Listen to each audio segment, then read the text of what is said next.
Buchi mı? Bu CHI. Bu CHI podcast.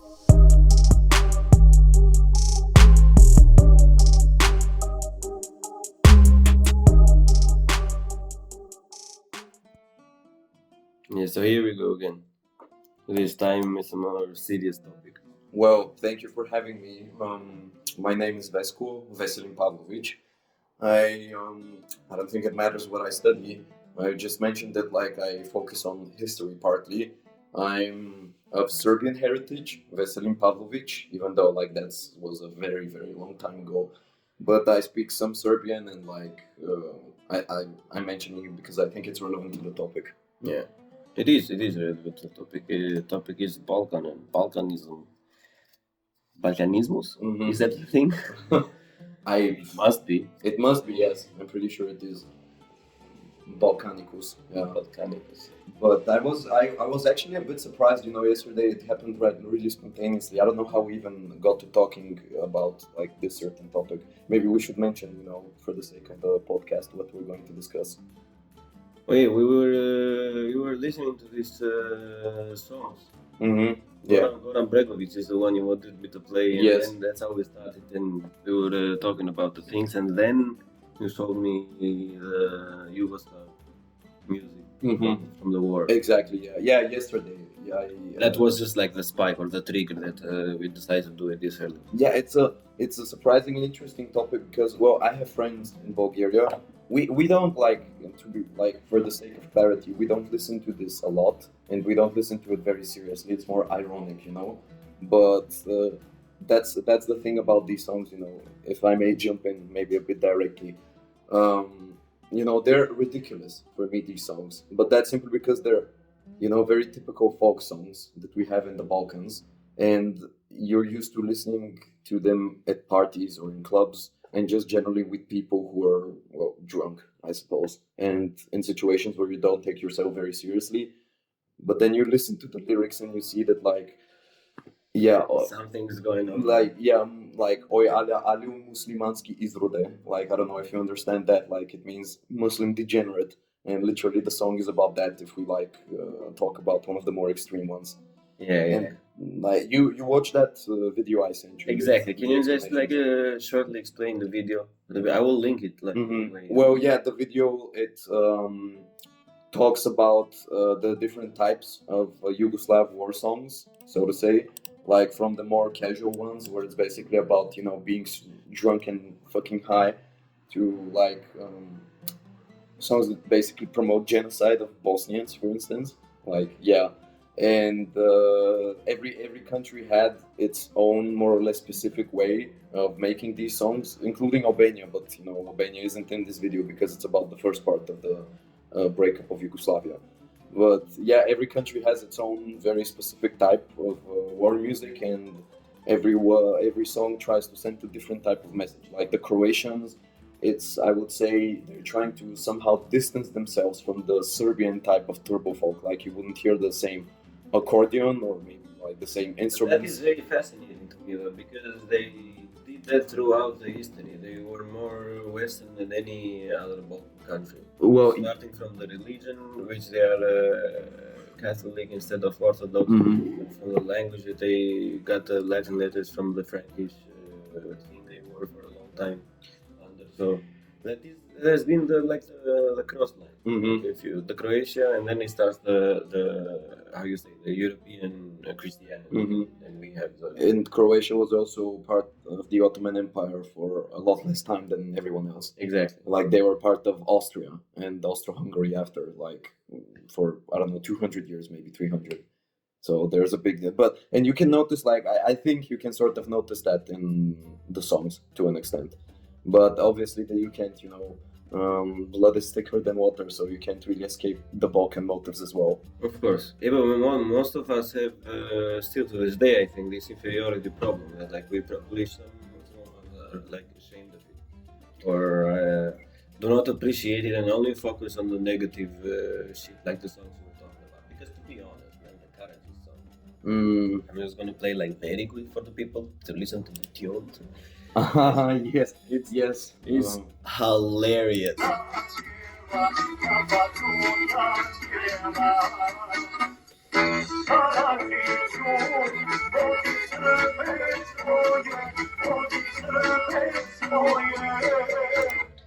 like for me, that doesn't understand any shit like what is going on in that song, unless I had the lyrics like the last time. Yeah. I'll be like, oh my god, we are having a good time. Yeah, exactly. Yeah.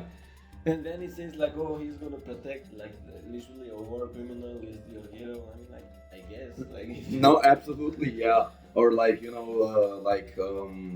that song about Alia Alu or some other songs. There's like some of them. If you don't understand the lyrics, you can just vibe to them and think it's typical Balkan music, but it's actually like a lot more extreme. It's very extreme, yeah. And that's what makes these songs a bit special, is that like war, it brings out the best and the worst. So like when it comes to lyrical genius, so to say, I guess it can motivate someone to make a song that's gonna like stick around for longer than usual.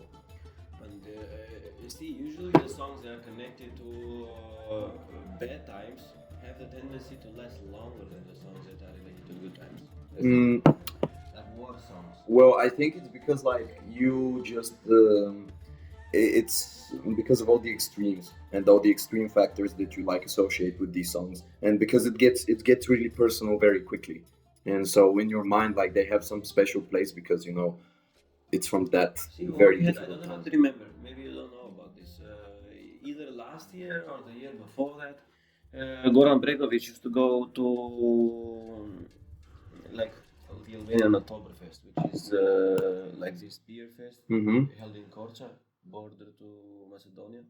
Yeah. And a lot of people, especially with their people from Kosovo, from the north, were protesting against it because he has like this a couple of songs like Gas on Kalashnikov, for example, that the Serbian militia used to sing while marching through the Albanian villages, Well, I am very split on that because the dude is certainly very fucking famous. That's a good artist.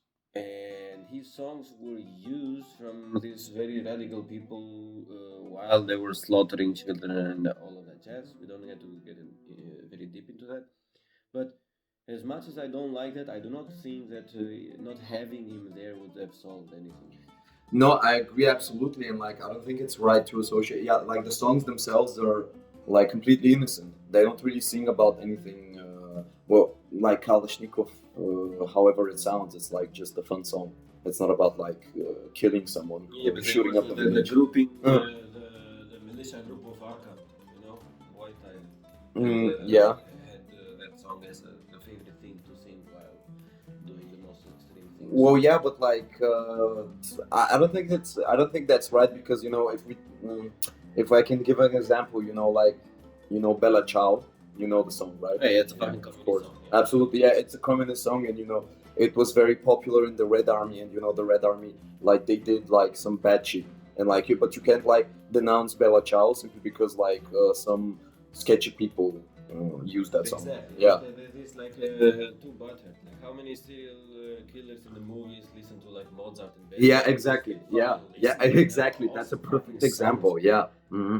The idea behind it is like, I don't know much about him, but it has to be clarified if Goran Bregovic has some feelings or not. I don't believe he has. If he had any like racial feelings, he wouldn't have come there. Well, absolutely not, no. Or he wouldn't have sang like Elder Lazy, which is exactly. Like, yeah. Elder Lazy is like a very, very sensitive thing to sing if you are a radical, like right-wing Yugoslav, Mongolian. It's absolutely. It's fascinating because it is difficult for people to argue when somebody that has lost people in the war, which are a lot. For example, like because we had communism, we couldn't go to Kosovo when the thing started. Like in the very, very beginning. Yeah, Yugoslavia was like 88, 87, 88, 89, we couldn't go. And then they were coming to the border in Kukst, just in north of Albania. And most of those people settled like even in south of Albania or like in the middle of Albania, where I live, like the city next to mine, and they got to tell their stories. So to say. And there are a lot of people who are like, yeah, but maybe we shouldn't do this because of them. And I'm against it, you know. I'm like a free speech absolutist. It's like you can say whatever the fuck you want. You should live with the consequences, but you can say it. Yeah, That's yeah. the way to say it. That's how I go about it, and it's very difficult to make people feel comfortable along the way. But going back to the songs, that I mean, there are the Serbian songs are like very awkward. Yes. Yeah, How exactly. you call it in Serbian? Fisharmonica, we call it in Accordeon.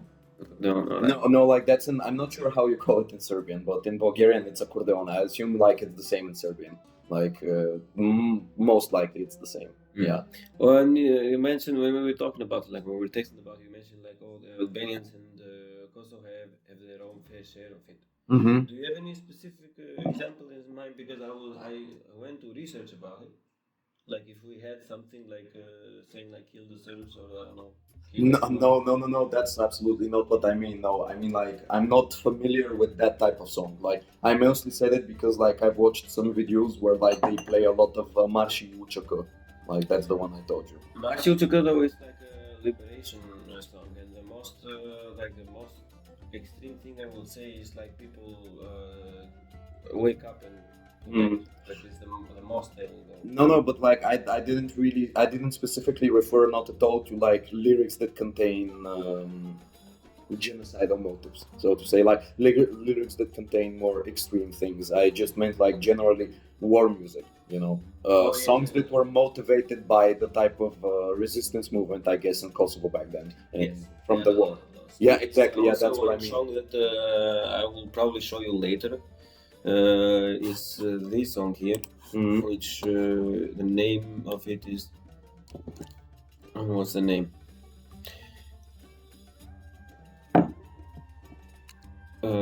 How do you translate this? Can you kill the innocents? So this is about this Drenica village where you know the figure. Yes. Exactly, where he used to live or had his own thing over there. After they killed the family and killed him, it was very important. They killed every fucking one that had a dick between the legs, you know. Yeah. Like even male babies and so that. But that's war, you know. We see the people got a tendency to always forget that every conqueror did that. Maybe this is more unacceptable because it is like modern, but it's still war. No, that's absolutely right.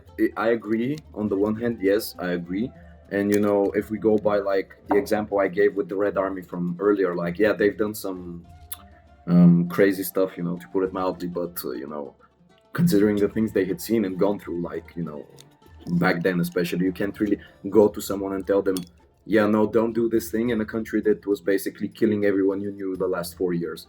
And like, but in Yugoslavia, for me, it's a special case because like before the war, there wasn't really anything going on that would provoke anyone to such an extent that they would like completely just start ethnically cleansing, completely start ethnically cleansing villages and ethnic groups. And it's even more ridiculous when you consider that they all speak the same language. Like it's all Serbo-Croatian. Yeah. Like, you know, the Bosnians who took the brunt of, you know, the entire war, but because basically a lot of it was fought there. Like Bosnians, they speak Serbo-Croatian. Like they speak a dialect, sure, but they all understand each other. And, you know, to go off by the fact, yeah, you're Muslim apparently, or you're Catholic, you know, even though like because of communism we're That's not even that religious. That's very happy about, to be fair, though, because even after the Ottomans, like a lot of Albanians did not change back to Orthodoxy.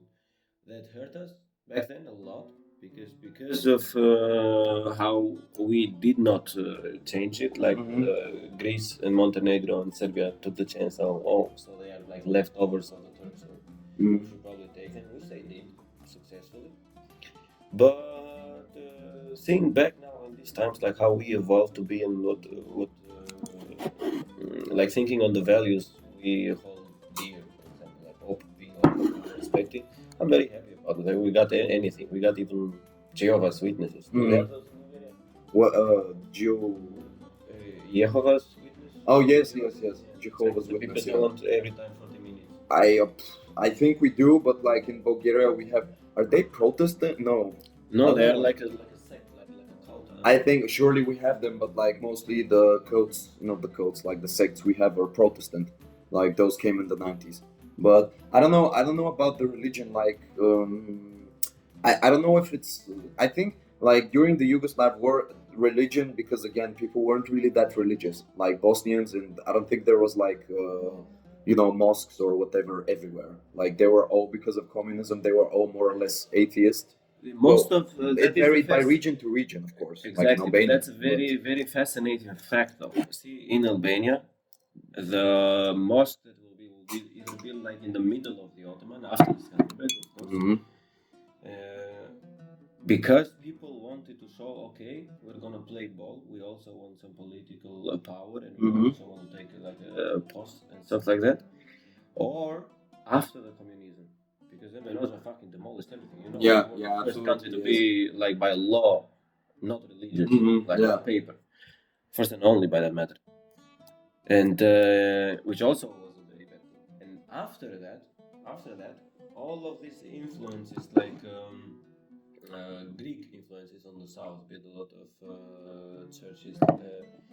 Italian Caritas, the charities built a lot of Catholic churches. The Turks and the Arabs built like new mosques. There are a very sad thing for me to say, which is I'm a bit ashamed of it. But when I was last summer back home, there are these two cities which I was talking to you about earlier. They're like very like more Muslim than the others. In this village was literally on the side, you can say 30 houses and 3 mosques. Yeah. Well, and it was like really new ones because it was concrete and stuff like that. And you know there that those places are being built with like money from not from nobody has the money to do that. And there is a big scandal going on that people are getting like these Turkish funds from both sides, from Erdogan side and from Gulen side. Yeah. None of them is good for us, and they're literally paying people if you have like females in the family that cover themselves. No, wow, really? And the Greeks do that on the south by saying like you see all the Greek minority bullshit. They pay pensions to people that claim themselves as Greek. So you get your Albanian passport, but you say you're Greek by heritage, and then you get a pension every month. Wow, really? And there are so many Greeks that need probably a little bit of help there in Greece itself, and they spend so much money in the outside. So they do this in south of Macedonia also. But there are not so many Greeks there again. So. Well, I didn't know about Albania, but I know about Macedonia because one of my very good friends, he's Macedonian by heritage, and he has family there in Skopje, and in a village actually close to, like, I think I've told you, it's like called Gari. I don't know. It's in the Albanian part of Macedonia, but in that one singular part where there's like Macedonians, and he's from there, and he still has a house there as far as I know, but his family is in Skopje, and he says that yes, when he goes to Skopje, like every morning you hear, from the mosques that the sound when they're praying, and like he said that when he was in Albania in Tirana, like it wasn't like that. Like it surprised him, that like in Skopje it would be, but not in Albania itself. Because people get radicalized. You see, the Ezani, the prayer call, the mosque is the exact same thing as the bell ringing from the church. Yeah. The one sings, the other one rings the bell. We have it both actually, but it's there is how you say it, like you cannot put it that high, for example. So you need it in the whole fucking city like they have it in Skopje. They still have it. They wanted to ban it, but see, the EU goes like, but like the human rights and all of that jazz. But here itself, it's not allowed, which is stupid, to be honest, because they will not make it here, but they tell us, you should keep it. I'm from like not banning it, but like from putting it a bit down, because in some places it's really loud, like disturbingly loud, and I get like very anxious, or like I get probably a bit triggered because it's not in Albanian. The good thing, for example, we Albanian people suffered a lot from like the Orthodox doctrine of the Greeks, of the Serbs. But we had people that made sure to translate it in Albanian, so you can pray in Albanian. You know, the Catholics, which we have like in the central north and the north, for example, they translated the Bible like way before anybody else. So I don't find it very amusing, for example, when everything goes in Arabic, because you can still have the faith, which is your right to do, and also have it in your own language, because that's the faith, right? If your faith does not allow you to be what you are, then probably it's not the right one, is it? No, absolutely not. Exactly. Well, I didn't know that. I've never really thought about it. But for me, just in general, religion, especially nowadays in this Balkan context, it's more or less just used as an excuse to like do other things. Because like the reason why I assume they build these types of mosques, and why they're so why they want to be so religious is not because of the religion itself. Maybe I'm mistaken. I don't know. Like I'm not Muslim. I'm not really very Christian either. But it seems to me that like it's a pretext to just like expand in a different way, like in a more nationalist way. Yeah, it is exactly like that. You see, that is a very fascinating thing about it. Like, there was this Albanian program, it's one of the hugest that talks about politics, and maybe now and then we will go into the history and all of that. And we were talking about the Albanian part in Montenegro, Sanjak in Serbia. Yes. And also on the east part, like, how you call it, Bujanovs, Medvej, and Preševo. And also the Macedonians. Yes. A very fascinating thing about it is like those people converted to Islam after the Ottomans went away. Wow. Which the saddest thing is that the other Balkan countries do not know this. That they converted when they got out. See, when they were in, they had the protection to somehow like lords and princes, so they can still be Orthodox / Catholics. Yeah. But as soon as those ones went away, like the big threat of the Ottomans went away, yeah, the other threat came in. So now we are till now we were like Orthodox together against the Ottomans. But now that they are away, we are going to be in one brutal example, Montenegrins versus Albanians. Yeah. So what they did as a barrier is like, okay, we're going to convert, so we maintain our identity. And then that went absolutely very wrong. Yeah, no, absolutely. I understand you perfectly, and like going back, to the songs and to the breakup of Yugoslavia, that's also the problem, that like, a country like that and a region like that cannot function when it's so diverse, because the Balkans, it's a good region, good territory, good climate. There are so many people, so many different people, and you can't have, for instance, the Serbians saying, yeah, we have a country with, I don't know, 15 ethnicities, but we're gonna control everything. Like, you have to, no, absolutely, it does not work. Yeah. Federalism, like and absolutely. And that's what's ironic is, that they don't realize, like, the people that made those more extreme songs, for instance, they don't realize that, like, what they're doing is extremely counterproductive, because, like, no matter how many people you chase away, you're just going to radicalize them more, and sooner or later, that's all gonna come back to you. And that's why it broke up, and like that. In that case, I hope so, but you see, it has worked in some places. Because, funny enough, man, like if you go in Buchi, in Tivara, and also like in Montenegro, you'll still find Albanian speaking. A broken Albanian, but they still speak. But in Sanjak, I have a lot. I work in construction, Yeah. Like a lot of subcontractors are like from Serbia or Sanjak and stuff like that. Everyone from that has an Albanian name and an Albanian last name ending with a Vich, Yeah. Put a Vich in the end, and then you are Serbian. Those people literally look me in the eye and say, "Oh, my grandfather has a flag under his bed, has the white police." Yes. But they don't talk anymore. They're like 70 years only talking Serbian. It was not allowed. It's still not allowed. now you cannot learn it in schools, stuff like that. And the young generation knows not a single word in Albanian. And I must say, like, it's very sad thing to say, but that politic worked. Now they lost the language. If you lose the language, half of your identity is already gone. Yeah. You cannot conversate with it, which is the same problem that you have, or not you personally, but like the Bulgarian politics have with the Macedonian. Like, see, if they do not allow people to speak whatever they want to speak, then in 5-7 generations, they're gonna be like that. No, I know you're right, but this is actually an interesting topic that I've read about, and because I'm interested obviously in Macedonia because of the common history we have, and like you're right, but in Bulgarian we have a saying, "Красота на сила не става." It means like beauty cannot be forced. And Macedonia, for instance, I don't know if it's the same with Albania, but I assume we can sort of extrapolate. Macedonia is a very specific example because, sure, on the one hand, I can give you a similar example. My grandma, she visited Yugoslavia in the 60s. She visited Macedonia, and she said she went into a shop and she wanted to buy water, but like the Serbian woman selling, like she heard them speaking Bulgarian, she said, "No, I'm not gonna sell you water."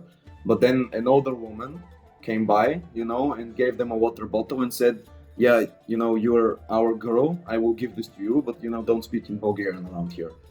But on the other hand, like there's a very specific reason why that happened. Like Macedonia, much like Albania, was a territory that many people fought over. Like endlessly. Like just Bulgaria, every single military and not financial, but sort of every single military crisis we've ever had is because of Macedonia. Like every single war we've ever led is simply because we really wanted that region. Like the Balkan Wars, the First World War, the Second World War, pretty much every single war in our modern history, except Afghanistan, but that's like completely different. It's because of Macedonia. But the thing is that like especially after the Second World War, you had people in a region that had been through so much, misery and being poor, war, whatever, and they were finally in a country that seemed more or less peaceful. And yeah, sure, the difference was that unlike the Ottomans and especially the Serbian kingdom, the kingdom of the Slovenes, Croats, and Serbs, it did not oppress them. Like that's the thing that Tito did. He said, "Sure." That's only one. That's only Tito. No, absolutely. But like Tito is the most recent person, and he gave Macedonia 45 years, in which he said, "Okay, we don't want you to be Bulgarian, but we also don't want you to be Serbian. You don't have to be forced to learn Serbian. We will just like sort of touch on your language. We will introduce some words that you need." And that's what he did. They changed the language in like 44, 45. Like I've read the document about that. And beyond that, they said, "Now you will be like the Federal Republic of Macedonia or something like that, Federal Socialist Republic of Macedonia. You have like semi-independence in this nation. We will not force you to do anything. You can basically just like more or less live peacefully. The only thing we need is that you say you're Macedonian." And that wasn't that big of a problem because nationalism, like it's still a very strong factor. And like he basically left them alone to sort of prosper. And they did. They were richer than Bulgaria during socialism. And let's put it like this: do you really prosper if the person says, "Oh, I will let you prosper and be everything you want to be, except not be Bulgarian"? Well, no. The thing is that like they didn't like unlike again like before, they didn't say you can't be Albanian and Bulgarian. He didn't say like you have to be Serbian. He said you can be your own completely different thing. You can be Macedonian. Yeah, look, Alexander but you actually are. Well, yeah, but like you said, it works. Like, give it 50 years, and that type of complacency. You talked about Albanian complacency earlier, but like that's Balkan complacency. And when they give you relative freedom, I only talk about this because I do not want that in these lands, for example, for Bulgars and Albanians to happen the same thing that happens with Albania, with Yarvaniti in Greece. See, those people are almost dead. We have seen some movement now to bring their like groups like going to church together, starting singing the songs together, trying to learn the language on their own because we are not allowed to finance them. Or any school, because Greece doesn't recognize minorities, that. And for very long time, let's say 100, 200 years at least, you couldn't even say there is this Albanian traces documentary that goes in every place where Albanians, and the same thing with the woman and the water. The north part of the Greece, the Maria, and the southern of Epirus, for example, all of them are Albanian, is the most underdeveloped part of Greece because they confiscated the lands during the Italian war with them, and they can't use it for themselves because it's illegal, because it's not their land, it belongs to the Albanians, but they also do not give it back. So it's like empty there. It's nothing there. It's like it looks literally worse than Albania, and not Greece, like that's on the border. It's very sad thing to do. And for a very long time, these people were seen as like, I don't know, you name it, Turks, Gypsies, Arabs, or Albanians in a degrading manner of saying, and they lost it. Like Yorgos brought a girl that he was dating, for example, last name Dimo, because they live in Greece as Dimos. Like that is, I have neighbors, Dimo, back home, like literally 3 houses away, and she, after half an hour, we were just talking like, what are you? And then she just like gets quiet and say, yeah, but my father told me not to say that because like people will judge me. And that's a very sad thing. They actually know, but they cannot do it. And I don't want this to happen like in Macedonia or in Kosovo or in Montenegro. Well, yeah, but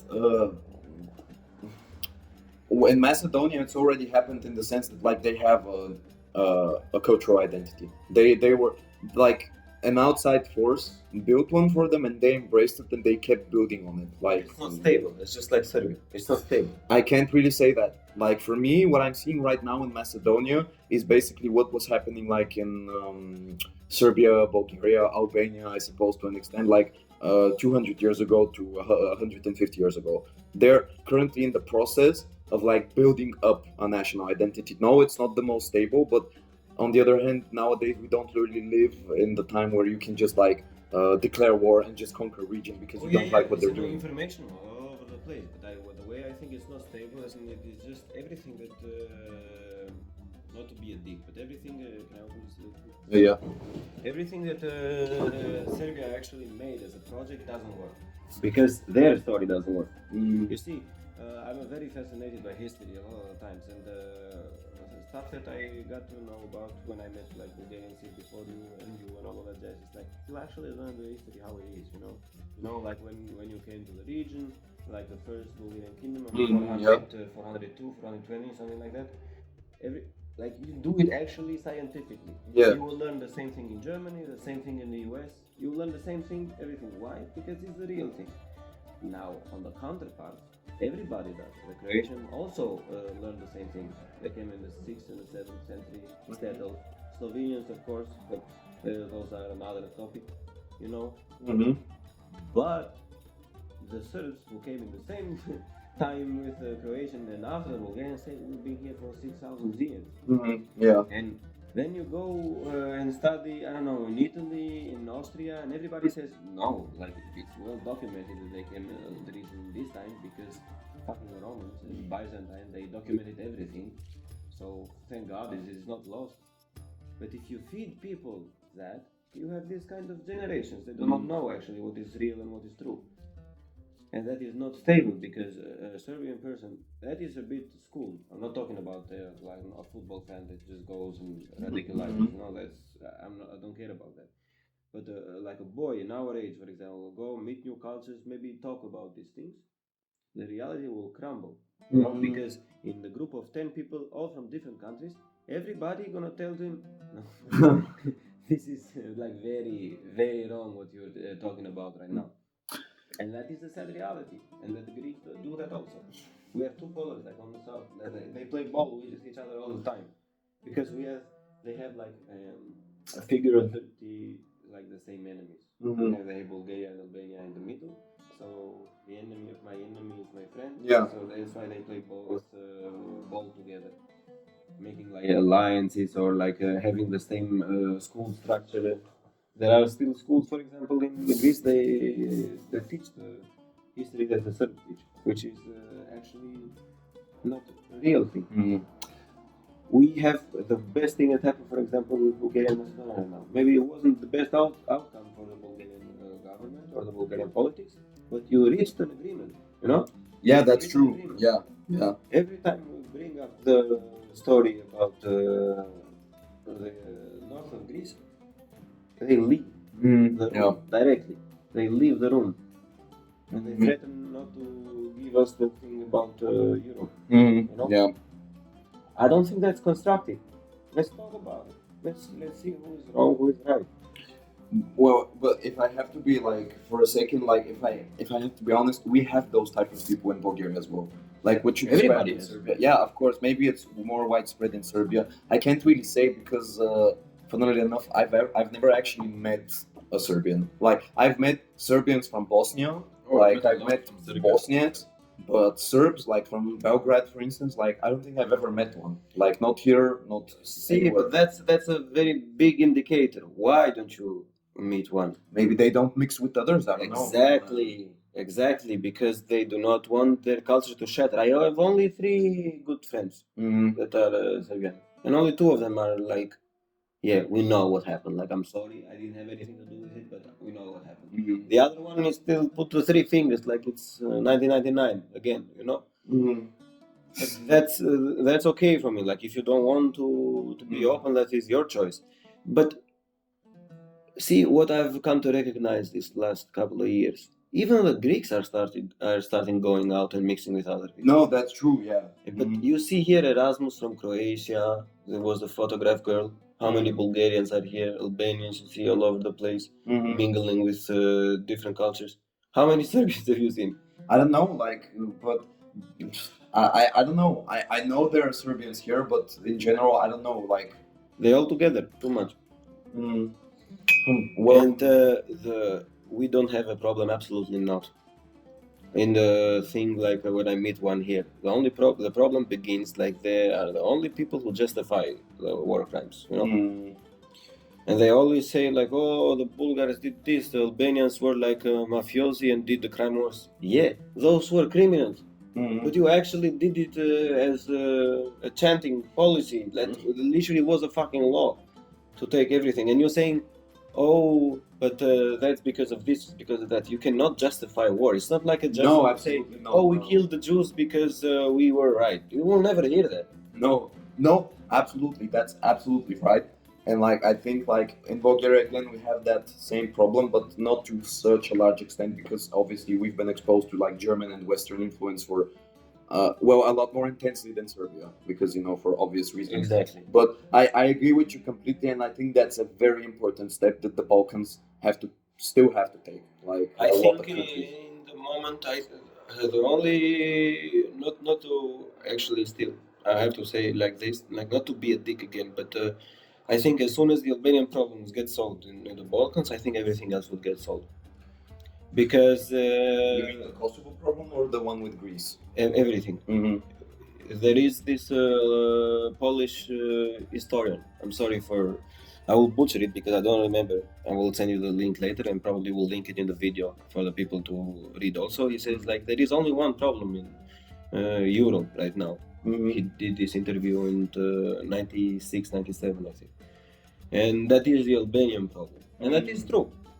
Because we have people like you have people, for example, say like, everything is Albanian. English is Albanian. Yeah. That, exactly. And they don't know what the fuck they're talking about. Yeah, absolutely. And they actually don't do anything productive. And on the other side, you have people that do not accept crimes of war. Yeah. And when Germany fought against France, they accepted the thing. I don't think any Albanian wants reparation at all, like financial reparation. They just want them to say, we fucking did this, that's how it was, and you are now a country. As soon as that gets done, everything will be alright. Yeah. After that, we'll come here, maybe you should open some Albanian schools here and there. But like, we do that. In the middle of Albania, we do that. You have Greek schools. You have, I don't know, one Turkish school probably. Yeah. You have in the north the Montenegro schools and stuff like that. Like the minority in the northeast, that all the Bulgarian minority I was talking to you about. we recognize those people are free to do whatever the fuck. Absolutely, yeah. So if we do it, why wouldn't they do it? No, I agree with you completely. Yeah, I think like these problems, like in the end, they're not that difficult to solve, especially not nowadays. Like I think a lot of the problems it has to do with a very very old school thinking. And that is my last point of the topic. Why is it difficult in their case, in the Serbian case? Because, to be honest, you meet Yorgos, I met other people like Greek people. The young generation there is changing. They have more Albanian friends because, for fuck's sake, it's like 3 million Albanians there. Yeah. You cannot escape it. But they're changing. They're more open, they have intermingling with each other, like they know songs. And that's how it starts always. Like you find something funny or something interesting and you want to get more.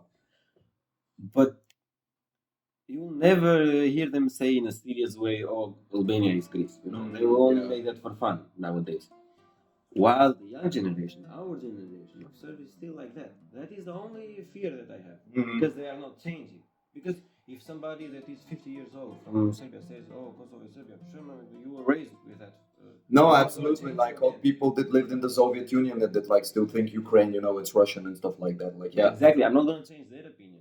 The saddest thing about it is like when when they make the church marches and like almost like upper body naked, chanting like with shaved head and chanting like death to Albanians. That's sad. That's sad, not because I'm afraid. I'm not afraid of anything. Nothing is gonna happen. There is no war again. But the idea is like, come on, man, it's 2022. Can we just have a discussion? I agree completely, and the same with Macedonia. Like, I don't care about Macedonia at all. Like, for me, Macedonia, like, the only thing, like, that's important to me personally, for the sake of historical accuracy, so to say, is that they recognize where they come from. That's it, basically. Beyond that, I don't care. Like, completely, they can do whatever they want. I would be very happy if they were, for instance, in the European Union, because I really want to visit Macedonia. Like my friend, he's been telling me, yeah, we really need to go to Macedonia, but if you want to go, like, it's you gotta bring your documents and whatever. It's not that difficult, but it's a hassle, and I've never done that so far. And like it's a simple problem. Like it is very simple, yet they resist it so much, and I do not. There is no other explanation but ignorance. But we reached we reached an agreement. So no, it's like I agree. And the thing is that like what you described, mingling with other people, that's that's why it's important to travel, and that's why it's important to like meet people from other places, and that's why I'm sad I don't really have like I've met Albanians, sure, I've met Croatians, many. Bosnians, like I've spoken with them also about these topics, even Slovenians, but Serbians, Slovenians, sure, they're different. Like they're not Balkan, like we should just let them go. No, like Slovenes, like they're like more towards Austria and stuff, but like Croatians, sure, but like Serbians, like it's I'm a bit sad because of that, because my name, like it's Serbian, like I'm of Serbian heritage. And I would like to meet like a Serb, like from Belgrade or something, to like just talk to them about this, or from Niš, like from where my family comes from, Niš. But if he hears this, Luka, I say hello to you. He really knows because I think because he's also very schooled. Like his mom used to work with this type of things, with politicians and which one was the one who got killed a long time ago? Serbian. In Serbian, yeah. Zoran. Something like a singer? No, a politician. When was that? Like in the 90s or like probably in 2000 something. I'm not sure. I can't really. It was one which was going to open it and like make it a big discussion so we can move forward, and he would just got killed. I don't remember the name. I'm not sure. I'm not sure. I'm not sure I even know him. I thought you meant like Toshe Proeski, but he's from Macedonia, like he's a singer. But that's a that's a different topic. But there have been people throughout the history, like the common history now. They have tried to be like that, and they all got wiped out. Yeah. No, that's true. Yeah, absolutely. Yeah, that's very true. And we've had people like that as well. Like we've had like I forgot his name. There's a park like in Sofia in the center, It's about he was a social democrat, I think, and he was in jail for like 50 years exactly because of that. Like he was also back in the during the Second World War, and before that he was like this Serbian politician more or less. Like if I assume that would be the correct comparison. And we have also in our politics, for example, is the exact opposite of identity politics as is in Serbia. You see, you have this guy right now, which is very not accepted, but the opposition in Serbia is even worse than that. Like it's more right than that. Yeah. While we have the other problem. Our right is not even on the center, it's like on the left. And our left is like left. Yeah. And there is this new party that went out now and making like a nationalistic calling, and people were like, yeah, no, we don't want that, bro. Like, we actually don't know do that. what we are. We are like very, we cannot shut the fuck up about Albania and all that jazz. Like maybe sometimes in humor, maybe sometimes meaning it, but there is no like hard right-wing party at all. That's really interesting because like I think every Balkan country has one like that, and they are like semi-popular, I would say. Like in Bulgaria, we definitely have one like that. Yeah, but we don't, and that has hurt us a lot. But I have good feelings about it. I prefer it not to have it. No, absolutely not. No. It's just the problem with those types of parties is that like patriotism in itself. Yeah, I can get behind that, but right-wing parties, it's again. Being right-wing is more or less an excuse to just like for instance with the mosques. Expand, exactly. Like to get money from some other source. Like that's what we have in Bulgaria, with a lot of them. Like we have this one party named Возрождение, it's Rebirth. And like they're all about pro-Russia and whatever, no weapons for Ukraine, for instance, stuff like that. But they ignore the fact that we actually sold like 5 tons of weapons to Poland. 5,000 tons of weapons to Poland, and they sent them to Ukraine. They'll never discuss that. Like they only say that because they get paid. They also forget that there is a very large Bulgarian minority in Ukraine. Absolutely. And they also forget that the first big settlement of the Bulgarians was in Upper Crimea. They forget that. Well, it's really interesting that you don't have that type of party. Like I'm very surprised. Like honestly, I expected like that you would have a very similar to ours. Like be a party that hates the Greeks and the Serbians. 6-7 years ago, it was a party called the Red and Black Alliance failed miserably, miserably, and this is the other one right now. But the head of the thing is like so corrupt. It's like probably most corrupt politician in the Balkans, which is a very hard standard to beat. And he's like everywhere around the news of the whole thing. He has connection to Bulgarian mafia, Serbian, you fucking name it. Yeah. Every single one. Russian politics he has connection to, and that guy makes a right-wing party right now, and people like, yeah, can you just fuck off already? We had enough of you. I don't think that type of party will ever be successful. I really hope for the sake of Albania that it won't, because like those parties, they're cancerous. Like no matter what they preach, like in the end, the only thing they're gonna do is like just cause problems in every sense. What we are said about is like the other parties though have no patriotism whatsoever. Nothing. Maybe it's because of the religion. I don't know. Our state is how you say it, like a non-religious state. We do not have a religious state. We will see our politician in like where the Pascha is going on, the Easter. They go to the Christian, the Catholics, and then they go to the Orthodox, and then they go to the Muslim. Yeah. So everything is like it's a jungle there in that moment, and nobody cares whatsoever. Like you would be surprised how less we care about that. Because there is this one during the elimination of Albania after the when we were gaining the independence from Ottomans, it's called the Albanian elimination. We had these people who would say like, oh, fuck Islam and fuck Christianity, the religion of an Albanian is being Albanian. That's how we survived the thing. Because we would be Greece and Serbia if we didn't have it. By now. And that is stuck to this day. Like that is what keeps us together, because it's the same fucking language, it's the same fucking, we have the same names, so it doesn't matter what religion you are. People marry different religions all the time, that's probably one of the most common things ever. You know which Albanians are very ignorant? Like completely ignorant? Albanians that live outside of Albania. Well, I had people here in Neukölln. I swear to fucking God, I had people working for me here. It was from Macedon, from Kumanovo. Yeah. And it was like, oh, I would rather my girl die than marry a Christian German. And I was like, what the fuck are you talking about? How long have you not been in Albania? No, exactly. Yeah, that's like that's really funny because I've heard the same thing about Turks that live here as well. Like, and you know, Erdogan and everything like that. That like they sure like they support him a lot, but they're not really that familiar with what's actually happening in Turkey right now, for instance.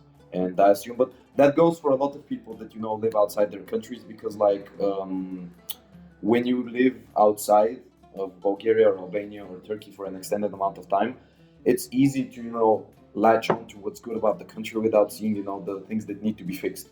And like it's easy. Which there are plenty. Yes, there are plenty of things to fix exactly, but you can when you're not there, you can ignore them very easily, and you can see the very obvious good things, because obviously there's. But you also have to think about them, because I can understand it. Like I'm not trying to judge anybody, but if it's like somebody who is unschooled, has like a 9-to-5 job or whatever, like working in construction, you clearly do not have many opportunities to read.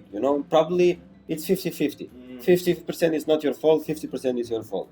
But you kind of have an excuse to be ignorant.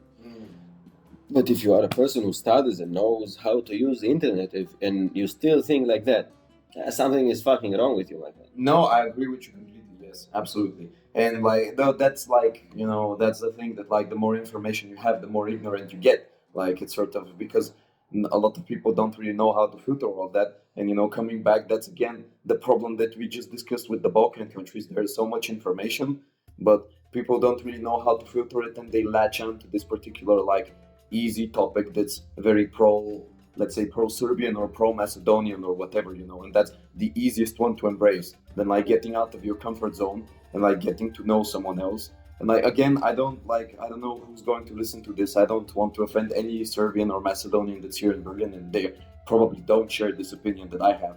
But like I'm seeing it even in Bulgaria. Like it's just this type of thinking. It's the easiest one. And like people, again, this type of complacency we have in our region, they just gravitate towards that. No, I do not tolerate young people. You don't tolerate? I do not tolerate young people who have an ignorant opinion. You know why I don't tolerate that? Why? Because we have the same tools. Both have the same tools, and you know because if your family was racist or discriminating, they told you, that house right there, Albanians don't stay with them, or Bulgarians don't stay with them. But yeah, they are. They are. But when you go to speak to other people, you say, everybody is like, come on, man, choose one story. You cannot like use whatever. No, I agree completely. Yeah.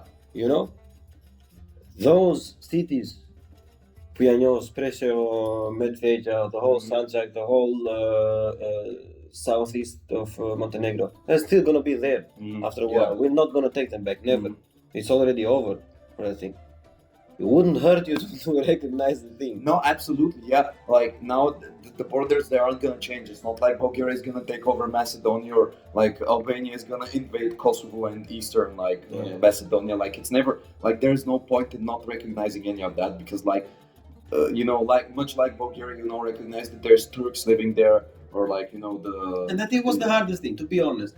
If like Albanians and Bulgarians recognize that there are Turks living here, that is the most difficult thing to do. Yeah. Somebody who literally owned you for hundreds of years, Yeah. and you still give them the courtesy of living there and still being there. Absolutely. Because why the fuck not? Yeah, because you could have easily, like during the Balkan War, just completely deported all of them. Exactly. Like, if we did that, they can do this. That's what I go on about. But how would you solve it? Let's go let's project in the future. But how can we be happy, bro? Because we have these politicians say, we're all gonna be happy under the European curtain, but we won't, because we're Balkans. Yeah. If we do not sort our shit, it doesn't fucking matter where we go in. There is not gonna, in my opinion, the European Union is not enough to solve our problem. I think we have to do it ourselves. No, I agree completely. I just think the European Union can be a good stepping stone in the sense that it allows us to travel freely, and it allows us to be closer than before. there are these people that always say like, oh hey, but like in the Roman thing we were all together, and during the Byzantine Empire we were all together, and during the Ottoman time we were all together, and they forget how much misery were in those times, you know. And I think like every outside source of solution, it's inherently bad. Why? Because you will never relate it as good as you would relate to something you actually achieve on your own. No, I agree, but it's just again, I think if we didn't have that outside, because for me, yes, right, Roman and Ottoman, it was outside influence and it forced us to be together. But the difference for me is that the European Union doesn't really force us. It gives us the option to be in there. And like no one really forced Bulgaria, no one is forcing Albania, for instance, to take the steps to join the union. Like Albania can say, no, thank you, we don't want to do this. And but we don't have any other solution. Well, we have nowhere else to go. No, well, that's also true. You could be. That's the thing. You can be completely alone, and the European Union will never challenge your territory. It's never going to challenge your identity. It's just going to let you sit there. Like it's not going to do anything. Yeah, but the other like Greece will. Well, yeah. See, that's the thing. That's absolutely. That's the thing that like for like the European Union, you know, it's like a modern empire. You know, it's basically that. But compared to the previous things we've seen in the Balkans, I think it's a step in the right direction. Forward, yeah. Absolutely. And in that sense, I think it can help us because that type of good outside influence can sort of change what's inside the nations themselves as well. Because in the end, like we Balkan people, especially like Albanians, Macedonians, Serbians and Bulgarians, like we're very alike. We listen like, you know, we listen to like just the music, you know, it's a very important bonding, you know, experience, so to say. We listen to absolutely the same things. The expression, the way of talking, like the sounds we make, like yeah, it's just the mentality, even like common history. Like we're all so similar, you know. We have a Serbian and the Bulgarian have a lot more in common than, for instance, the Bulgarian and the German. And like it's a very weird world, a bit fucked up world where like Bulgarians get along with Germans better than they get along with Serbians. You know, like that's like yeah, there's absolutely no reason that should be. Yorgos was shocked, for example. I saw it like our culture from the south, the songs we have, for example. He was like, oh my god, I never heard this in my life. I thought these were Greek songs. I mean, like, no man, like Greek songs is Buchi. This is like the territory which is like from both of us, you know? Yeah. That's where the culture is, you know. And I've shown him also the Albanian alphabet in Greek letters, the Marco Bocciari alphabet before our alphabet, you know. And he was like, "Yeah, I know those are Greek letters, but I cannot read it because it's not Greek." And like, it's just a Greek alphabet, but it's the Albanian language. They don't know anything about it. They don't know how similar we are. And we actually sat one day drinking and told like, "Oh, bro, I'm so shocked. I didn't even know like how similar we are. Like we basically speak different languages. I've never met any other people who are so similar to Greeks, and they aren't any other people who are more similar to Greeks than we are." No, there are no, like that's true. Even the Bulgars that actually had more influence in Greece are not that similar to Greece as we are. The Bulgarians? Yeah. No, I think like Greeks and Bulgarians, like they're different. Like I think they're very different. Exactly, but that shouldn't have been the case because the Bulgarian influence in Greece was very heavy. You know, no, that's heavy. True. Like there were so many, but like before there were like in Thessaloniki, you know, like there were like tens of thousands of Bulgarians before. You know? Exactly, and like it was a very mixed city, and like you know, in northern Greece, like it was there were Bulgarians everywhere practically, and on the other hand. There were our Black Sea coast, like I told you, my great grandfather, he was named Stavros, and he spoke Greek, and his wife was Greek, and they were like on the Black Coast. We had a lot of Greeks, and it's a shame all of that was lost. That's how it was, because back then, you see, when you have good times, people do not pay attention to that shit. Yeah, that's true. Absolutely, yeah. But then you have bad times, you have to find some excuse, and you have to find some enemy. Exactly. If you are a Nazi German, you find Jews or Slavs. Or Slavs. If you are, I don't fucking know. If you are a communist Albanian, you will find the Democrat Albanians as an excuse for why are we bad. You know, every time it happens the same thing. No, and again, like.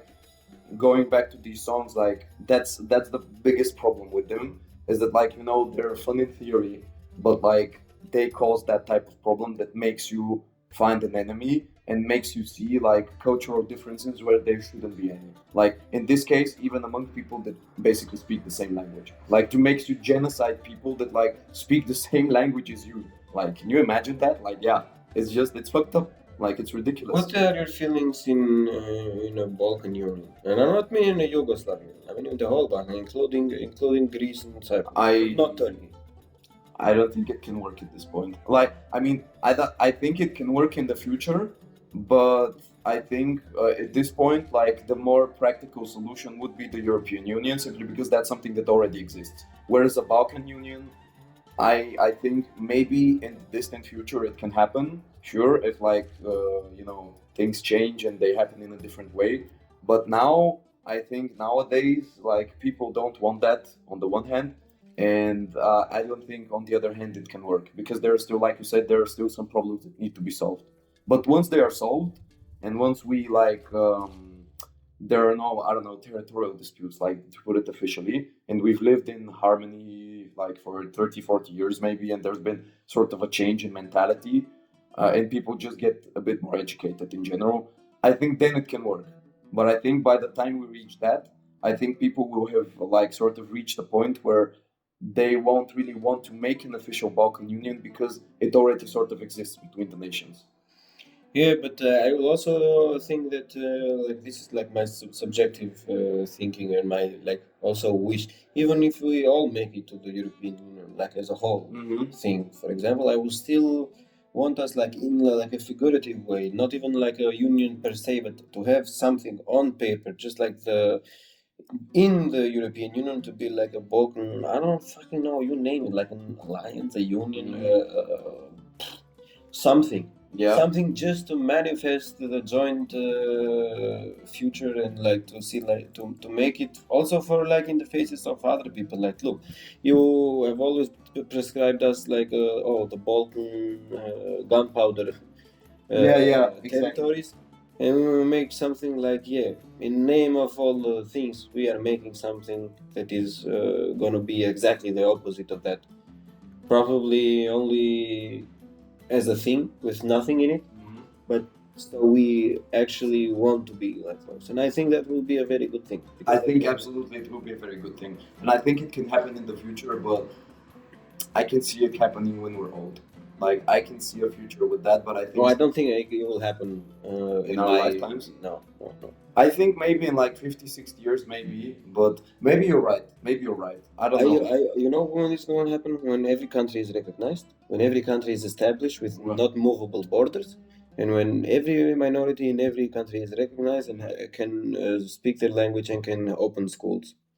That is the only moment and this thing can be open. And even after that, time needs to pass. So like wounds from the past can heal, because there's still like you said, there are still people that you cannot even talk to about this topic because they've seen it. They take it personally. Like, for instance, the Croatians that I met in Germany like a few years ago, one of them, like, his dad fought, in the Yugoslav war, and like you can't say Serbians are good people, or you can't say, I get along with Serbians, simply because it's personal, and you can't blame him. Like, literally, the Serbians, they shot his village, like they chased his people away, and how can you go to that person and say, you need to be better, you need to change? It's impossible. Bridges, absolutely. And like, maybe you're right, it can't happen in our lifetimes, because people like that, like maybe their children or their grandchildren can do that. But see, if you had the magic wand, and you probably could solve everything that I tell you, I think those people will still be like, okay, we can do it.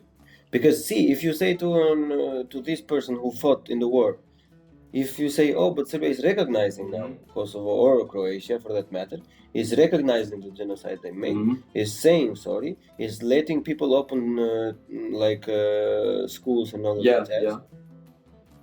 What other reason do you have?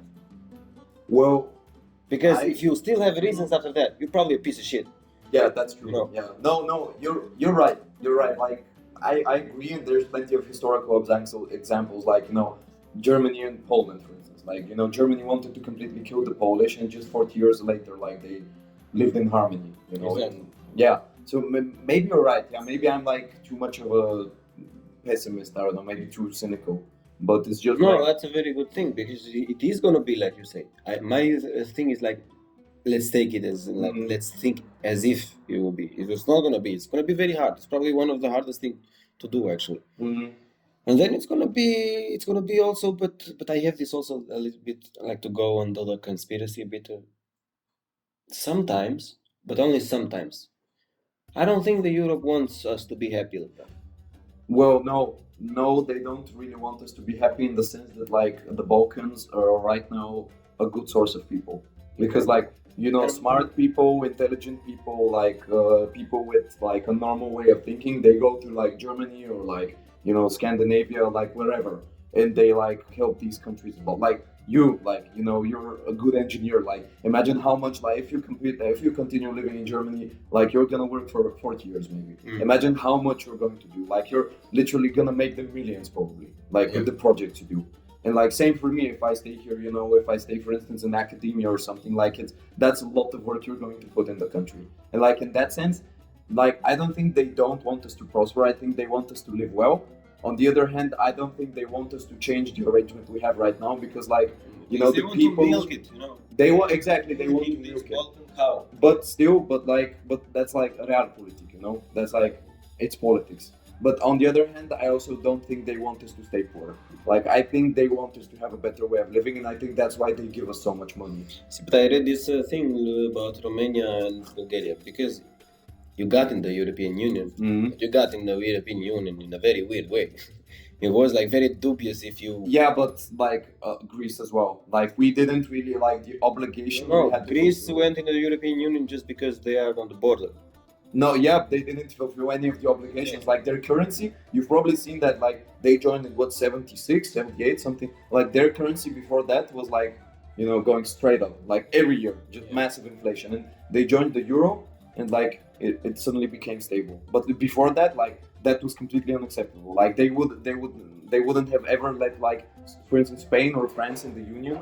Well, okay, that's a bad example because they created it, but like a number of, like Denmark, for instance. If like it was like that with them, they would never have let them in. They are not letting us because of bullshit.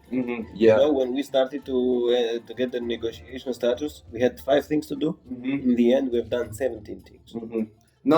I know, like still thinking about it, Yeah. Which is a good thing. Because in that stuff they want us to be better.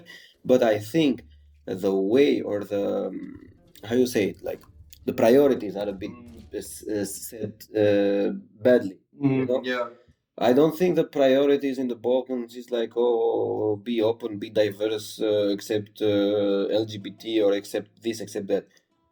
You have to school people first. You don't have to even preach acceptance. You just give the people the opportunity, build schools, invest on it.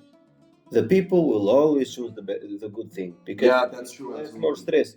If my life is going perfectly, and if I have no persecution whatsoever from any direction, why would I hate a Greek or a Serb? Absolutely. Like me, for instance, right now, like I said, I don't really hate anyone. Like I can, because I've read about it. Like I have some opinions, but it's nothing personal. Absolutely not. Exactly. Take an Albanian farmer. If you have a joint market with same rules for everybody, and he can sell his product, why should he hate the Serbian market and the Greek market right now, which actually buy stuff from Tunisia and all of that and sell it for the half of the price in Albania? Yeah. So the farmers have to like throw everything down the river because it's not getting sold. Yeah, absolutely. If you give that person the opportunity, he has no reason whatsoever to feel bad. Exactly. That's like, again, like that was also my point when I said about how they built, the Macedonian identity. They gave them that type of opportunity to just live peacefully and to not have to hate anyone. And that's why they embraced the idea they had. And when it came, if we take the Albanian farmer, the idea would be live in peace, with the others, and share the same union, share maybe the same currency, share the same market, and he would be okay with that. And the same with Macedonians earlier, like it wasn't that type of union, but it was that type of idea. And people, when they live peacefully, they can accept something much more easily than when you force it on them. Exactly. And this is to be like a joint thing from everything. See, like you can sell which is a very major problem for them. Because it's Serbian grain, which is the lowest quality in the Balkans, for that matter, and milk. But it's very cheap. And when it enters Kosovo and Albania, it enters because you need the mass, you need the volume of it, you know? But if you even think about selling some Albanian goods in Serbia, you have to certify everything. You have to go to this, to go to that, pay this custom, pay that custom, pay this, pay that. So it's not a fair game. Yeah, absolutely. That will make especially poor people and unschooled people very angry with it. Yeah. No, you're right. It's but until we reach that point where even like the average Albanian farmer is happy, and glad, at least, okay with the situation, I think a lot of time needs to pass. I don't know. Well, not a lot of time, but more time needs to pass, definitely. Like there is this things they have for the Western Balkans, the Seva Convention or something like that. I don't know the names. Very good. I'm very bad at it. Sorry, people.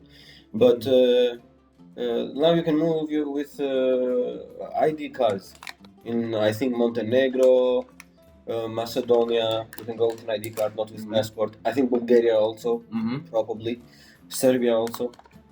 How does it work? It only works in Montenegro and Croatia, because there are only places that are actually building it and like want workers.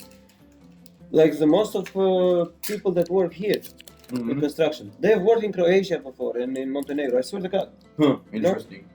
And work like 5 years there, and then they come working here. And they are very happy about it. They do not feel how you say it, discriminated from them. Yeah.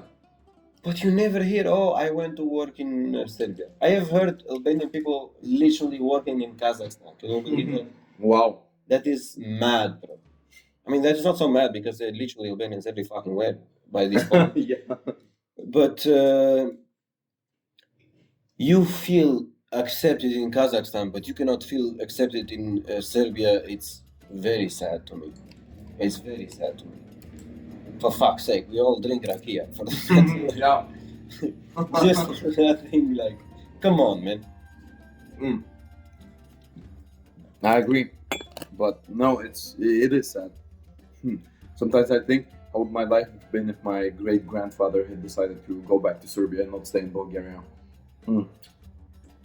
Yeah, that would have been very interesting, actually. See, there is also this thing also with full people there. If you study albanology in Belgrade, which you can, it's on the Oriental. While Albanian is an Indo-European language, one which I'm proud of to say one of the oldest one, well-established one. Well, it's very unique. Like, I don't think there's any other language that's like. It's not. Because, there's the Slavic, Germanic languages, but Albanian is all. It's just Albanian. It's just Albanian. There is nothing like that is on the same thing together. And this is the right. Like, it's the only language you can extrapolate Illyrian writings of. Like, there is no other language that can. But I'm not saying it's 100% by a landslide. It's not even compared. But you can, if you go deep into it, you can do it. And to put it as Oriental, it's pathetic. It is pathetic because you are studying, you are academics, you should go by the science. Because if you study the same thing in Vienna or in Rome, you would learn it. Absolutely, yeah. It would be a completely different thing, yeah. That's true. But that's about, here we come back to the quality of the education itself. And like, it's, in Bulgaria, again, we have a similar problem, but like, yeah, it's true. And that's what happens when you mix history with politics and with ideology. And it's also one of the main things that's keeping us from fixing these solutions, because you can imagine when you've learned your entire life something like that. Because I'm so very enthusiastic about history and ethnicities, I also get very angry because it's literally it's 51% of the culture is the language, and I also get very mad when some people that like, oh, Bulgarians is like, oh, like these small Russians, because there are so few people, which is a very sad fact. There are so few people that know that the Cyrillic alphabet was actually made for Bulgaria. Yeah, well, not for Russia. And they actually took it after, like the Kiev Rus took that from the Bulgarians. Not they didn't have it. They are so. I made the podcast in Albanian when the Ukrainian war was going on. You know, which I explained a lot because it was this like new Albanian girls. Oh my God, play for Ukraine, which actually have no fucking idea whatsoever what Ukraine is. And I get really mad at that because if you actually want to support something, you have to know the basics when you go into the argument. Because you will go in the argument with like a right-wing Russian tomorrow, and he will fucking cut you down because you have nothing. No, absolutely, yeah, that's You have true. nothing to say. And the same thing when I made about the Yugoslavs. There is very fascinating how little people know about it. And I also know very little to somebody who studied it, of course. But I learned everything myself. For fuck's sake, I studied engineering. I'm not studying. Yeah, of course. And there is all these things that people do not have any idea, like how it come to be. And I think, oh, see, you have what we have a lot of. We have a song about like the Slavs. And we have songs that would literally say, "Oh, you Slavs, we accepted you. We shared our bread with you. Why do you do this with us?" Which is a very good song. It has a very deep meaning, but because it was actually like that. But it was. Yeah. These people now take it like, oh, we did everything for them.